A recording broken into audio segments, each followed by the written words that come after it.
Hello and welcome to Mugg Modification Madness on Monday. At least this time it's on Monday. Today we're going to be going over a ton of modifications, starting off with the basic ones. You see this? I just put some cotton in his helmet. It looks a whole lot more misty. And this, I give him this, Monster Venom head, and this Ultimate Venom Custom looks really great with it. And that's not part of the modification, but this is. I got an autograph. Remember how I mentioned that Hobgoblin was really tall? Well, I cut down his legs, and it's a little rough around the edges, but I shaved them down and tried to make the ball joint a little hidden. Tried to follow the tutorial by Vad Toys. And yeah, the height works out a whole lot better now. And I painted and glued like this toy track to the bottom of the glider, so yeah. So yeah, here he is standing next to another thing I modified. I mean, he's still a little bit tall compared to him, but, the height works out better, I guess. Yeah, and also it's been shaved down quite a bit. Oh, yeah, hold on. This is the Fearsome Foes Spider-Man. I bought a head sculpt of the McFarlane Spidey, did my best to paint it, and I managed to dirty it up a little bit to make it match the rest of the body. Not the best paint job. I had to use a Sharpie on this, and as you can see, some of it got on the white of the eye. Probably fix that later, but it looks pretty good. In fact, it looks very good. He's by no means done, and the blue still looks very, very, very light, but matches the one panel of this comic. So this is my custom hybrid. Do you want to add some Toy Biz toes, or see if I can carve a toe joint in there?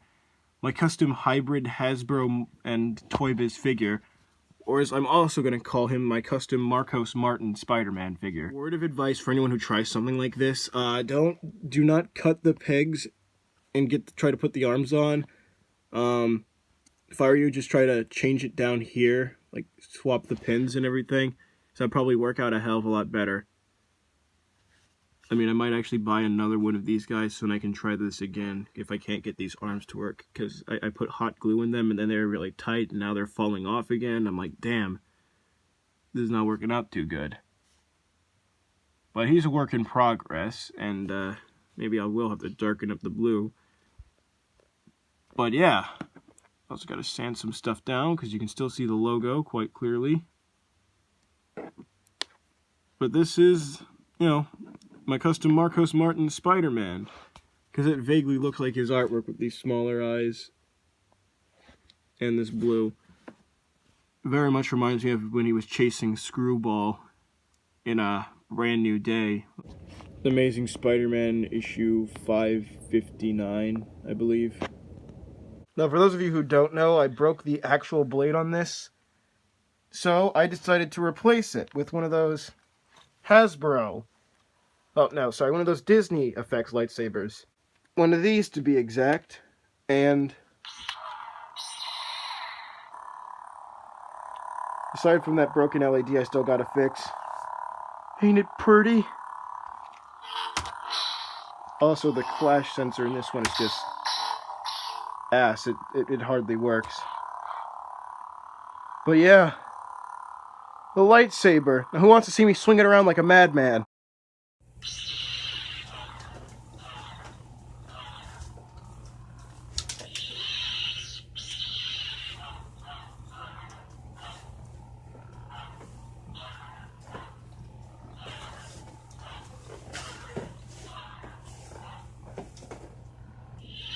Actually, since filming that, I modified him a bit more. Still encountering problems with the arms. Might want to buy a 6-arm Spider-Man just so that I can steal the arms off of him and then steal the skin tone arms and make a custom 6-arm Spider-Man using the Pizza Spidey, since, the actual one doesn't have any articulation in the torso and waist. But I modified the eyes to match Marcos Martin's art a bit closer. Colored the logo and added a head on the spider. You could actually, there's like a really slim part of red right there. I'm still using the Amazing Spider-Man logo, as you can see. I think the head's a little off, though. But I also painted on a logo on the back. Yeah, I know, not the greatest. Oh, and I shaved down the logo all the way. A little too much. Sick of your Black Cat's whip being nothing but complete and utter crap? Well, why don't you replace it with a bendy wire? Yeah, what I just did was I snipped it here and here, hot glued it there, covered that with electrical tape to make it look a bit better. I'm not entirely sure if it looks a bit better. Didn't actually hot glue that part. That part's tight on there as it is. Still might put some super glue on it when I have the chance.